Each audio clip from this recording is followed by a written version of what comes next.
नमस्कार. आज आपण श्रीपाद श्रीवल्लभ चरित्रामृत या ग्रंथातला एक खास अध्याय पाहणार आहोत. यातून आपल्याला भक्ती आणि उपासना म्हणजे नेमकं काय याचा खरा अर्थ कळेल.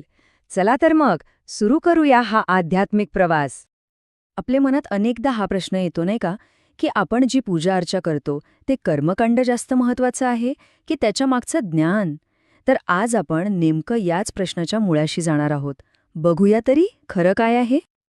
तर ही गोष्ट सुरू होते एका भक्तापासून. हा भक्त म्हणजे कोणी सामान्य नाही. तो विद्वान तर आहेच, पण त्याहूनही जास्त तो आहे भगवान शिवाचा एक निस्सीम भक्त. आणि गंमत म्हणजे त्याच्या साधनेतूनच आपल्याला अनेक प्रश्नांची उत्तरं मिळणार आहेत. म्हणजे बघा, या भक्ताची साधना फक्त पूजा अर्चा किंवा कर्मकांडापुरती मर्यादित नाहीये. तो ज्ञानाच्या शोधात आहे आणि त्याचा हाच शोध आपल्याला एका खूप खोल, एका मोठ्या तात्विक चर्चेकडे घेऊन जाणार आहे. ठीक आहे. तर ह्या भक्ताच्या साधनेमधला पहिला आणि सगळ्यात महत्वाचा घटक कोणता? तर तो आहे एक अत्यंत पवित्र आणि शक्तिशाली मंत्र. हा आहे पंचाक्षरी मंत्र. आता नावावरूनच कळतंय की हा 5 अक्षरांचा मंत्र आहे. शैव परंपरेत असं मानलं जातं की हा मंत्र मनाला एकाग्र करायला आणि आत्मिक शांती मिळवायला मदत करतो. आणि तो मंत्र आहे ओम नमः शिवाय. हो, हाच तो मंत्र आहे ज्याचा जप तो भक्त करतोय. त्याच्यासाठी हे फक्त शब्द नाहीयेत, तर त्याच्या शिवभक्तीचं एक जिवंत प्रतीक आहे. बरं, मंत्राबद्दल तर आपण बोललो. आता उपासनेच्या दुसऱ्या भागाकडे वळूया, ज्याचा उल्लेख या ग्रंथात आहे. आणि तो भाग म्हणजे मूर्तिपूजा. आता अनेकांना प्रश्न पडतो की मूर्तिपूजा का करायची?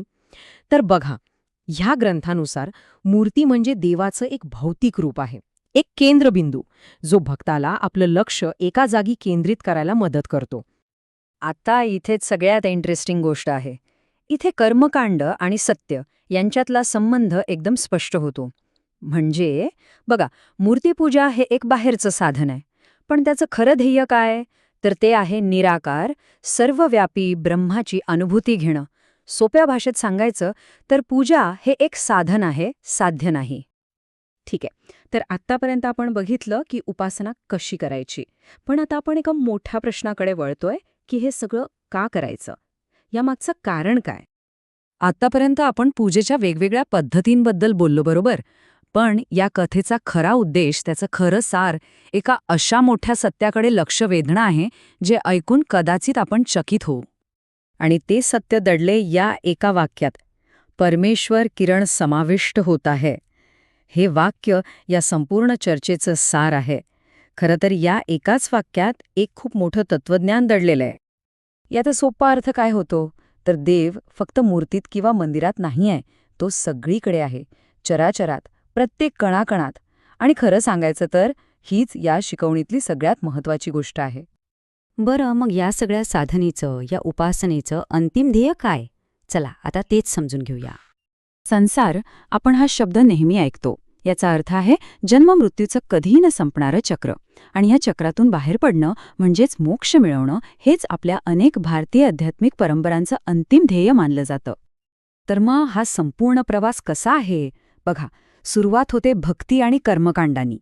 तिथून पुढे जाऊन ज्ञानाच्या मार्गाने हे समजून घ्यायचं की देव सगळीकडे आहे. आणि जेव्हा हे ज्ञान मिळतं, तेव्हा अंतिमतः त्या संसार चक्रातून मुक्तीचा मार्ग सापडतो. हेच आहे या संपूर्ण शिकवणीचं सार. तर या सगळ्या चर्चेच्या शेवटी एक प्रश्न उरतोच, आणि तो खूप महत्वाचा आहे. जर ईश्वर खरंच सर्वव्यापी आहे, जर तो प्रत्येक गोष्टीत आहे, तर मग आपलं दैनंदिन जीवन, आपले कर्म आणि इतरांकडे पाहण्याचा आपला दृष्टिकोन यात काही बदल व्हायला हवा का? विचार करण्यासारखी गोष्ट आहे, नाही का?